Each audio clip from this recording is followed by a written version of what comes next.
your life is on the line and you know that you're on an oxygen tank and they're going to put two in your head, see what you do. Because the bottom line is that me, I'm one person. I can never miss. Guy's not being loyal to you. How could you be loyal to him? Yeah. And whether you're your father or not.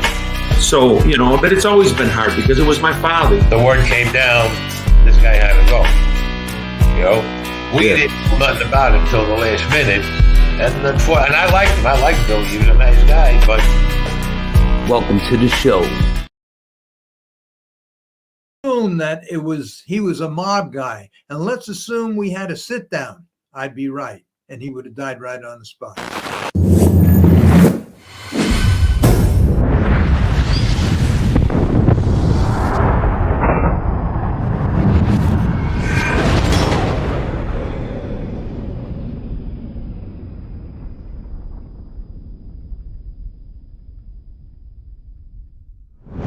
Just especially back in the 70s and 80s.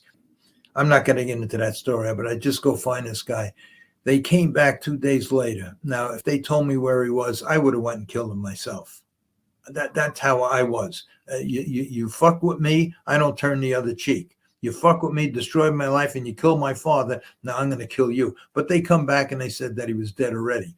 But that was one time in my life. It was probably the only time in my life I wanted to kill somebody, and I would have killed him. I would have killed him.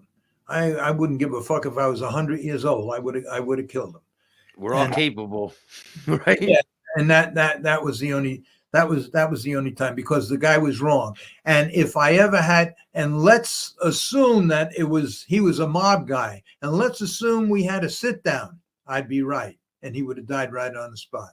But it wasn't none of that. But I'm just saying, when the time comes, if you're wrong and you fuck with me, and you're wrong, if you think I'm going to turn the other cheek or put my tail between my legs or turn around and walk away, you're fucking nuts. But I never try not to put myself in that position ever. It happened once or twice in my life, and I did what I had to do, but I try to steer away from that. But when you're in the street every day, and you could probably understand this because before you change your life around, you can understand this.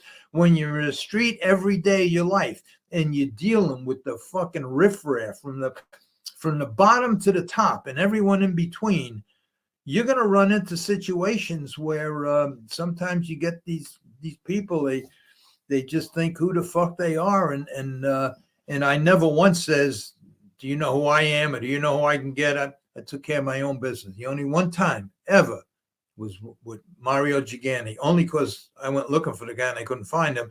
And it was the next day they threatened to burn my mother's house, and I didn't know what to do. And that's the only time I ever asked for help.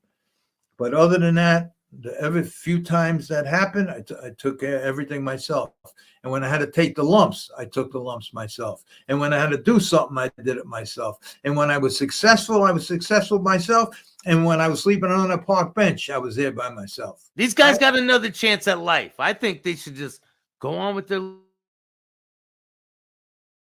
life and live off the rest of their life. You don't have to come on here and instigate people and this and that, because you will get pushback from Bill Staxx. That's the only thing. You know what I don't understand too, because when one of the first ones that come around was John Elite, and and he had a good rap and he told a good story and everything, and he's protecting kids going to the schools and everything else. And then his giveaway is he brags about how many guys he batted to death, and then he's selling his merchandise a fucking bat, and a butcher knife, knives and a bat.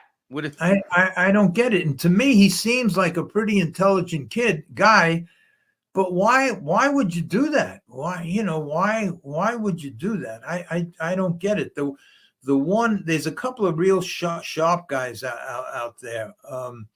And Mikey Scars, he does a good job. Naturally, Franchise Michael, he's probably the king of them all. He's pretty sharp. I still think he has about 100 million buried in Switzerland someplace. Probably. And I know about 15 born again Christians, and of all of them that I know, almost all of them become born again because they ran out of people to fuck. and they couldn't get, and they have no place else to turn except to religion. And two of them turned to religion and turned to God and opened up a little thing and continued robbing the the people that he was preaching to. So I just believe that there is a God. He put you on this earth. When you die, if you were good, you go to heaven. When you die, if you were bad, you go to hell. And that's as far as I go with that religion stuff. You want to tell me who you're going to chop up next? Because it's entertaining. But Frank Pasqua is my next victim. I don't know who that. I don't know who that. So he told on his own father for killing Michael Meldish, allegedly. His own father is in prison. He's in prison right now for assaulting his son.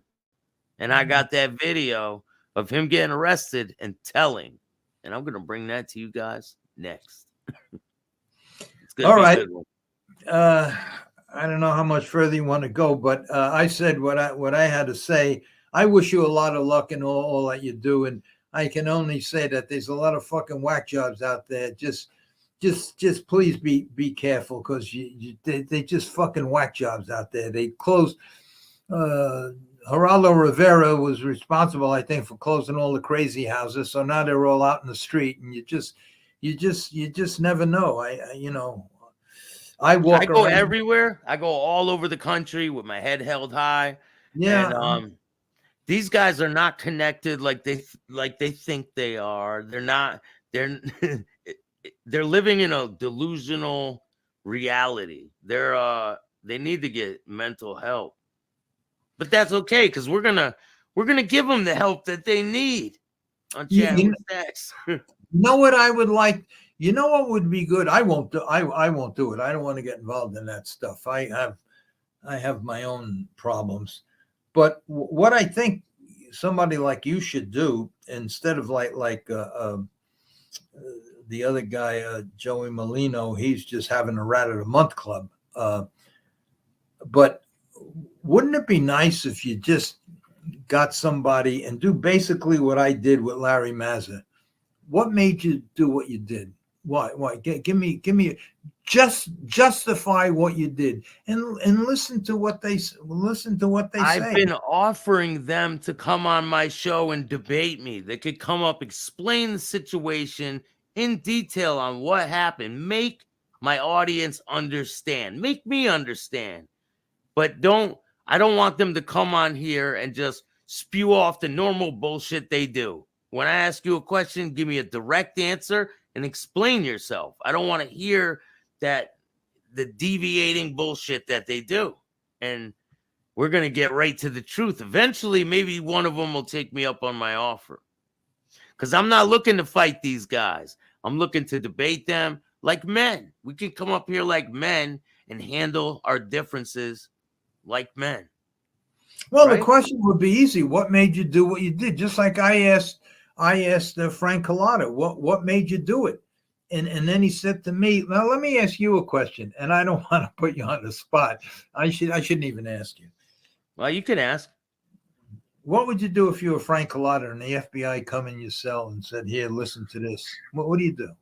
What do you do? Listen, man. If I'm a part of that life, maybe I get out and kill one of the people that are trying to kill me. Who knows? The whole Chicago upper. Yeah, I mean, I don't think he had a chance. Look at Larry Mazza. He's groomed by a bully, right? He's groomed by a bully. The guy's doing all kinds of crimes. He's grooming him, getting him to where he wants him. The guy's young. He's impressionable. He did that to a lot of people. His own son. Yeah. His own son went to prison because of him. So is it Larry Mazza's fault that he cooperated? I don't blame him that he cooperated. I don't blame John A-Light that he cooperated. Or Gene Barillo. What I do have a problem with is when they cooperate, they come out here, they claim that they're reformed, and they get arrested over and over and over, or they're bragging about their crimes, or they're just acting like they're still in that life, and they're not. Once you raise your hand and testify, you're not respected anymore. And is too hard for them to understand this. Well, I don't know. I don't know. I just try to look at both sides of the story because I've been there 2 times in my life, and when you look at both sides and you have to weigh it, I don't. How else would a guy? Let's take Dominic, because that's the guy you're really chopping up pretty good. Let's take Dominic. I would love to talk to Dominic, to ask him, because he sounds like a pretty sharp guy, pretty smart guy. But it sounds like he has legitimate business, and it sounds like he's really trying to do the right thing. Now, what did he say that offended you so much? Because maybe what he's trying to do is right. He realizes he got a second chance at it. He realizes that he destroyed his whole reputation in that area. But he has a new life. He has a wife. He has businesses. He's promoting, and it sounds like, because I even heard one podcast he did with that Gene Barillo guy. He's trying to control him. Say, look, that's what we used to do. That's not what we're doing now. And why can't you believe him instead of chopping him up? The only thing that he does, things that he says, like he still has his ear to the ground. He's still in contact with an underboss and a captain. He knows people in all 5 families. Like he's still connected. You're not connected. Any underboss or captain that talks to Dominic Sicali, they're no good. They should get rid of him right now. If anyone talks to Dominic, they should be shelved immediately or killed in that life, right? You got a point, because that's what he says. He says he still has his ear to the ground, and he's always And now, is that a changed person? Is that a changed person? Someone that comes up there and brags about his first murder, and you're trying to help kids? Why would you explain how to commit a murder? And then you're helping kids? That's not helping kids. That's bragging about who you were. Take your little money and run off into the sunset and be happy with your life. I'm going to make sure you don't have a good time over here. And that's it. You have a point. You see, you gave me most of the time and tell you why I'm kind of neutral.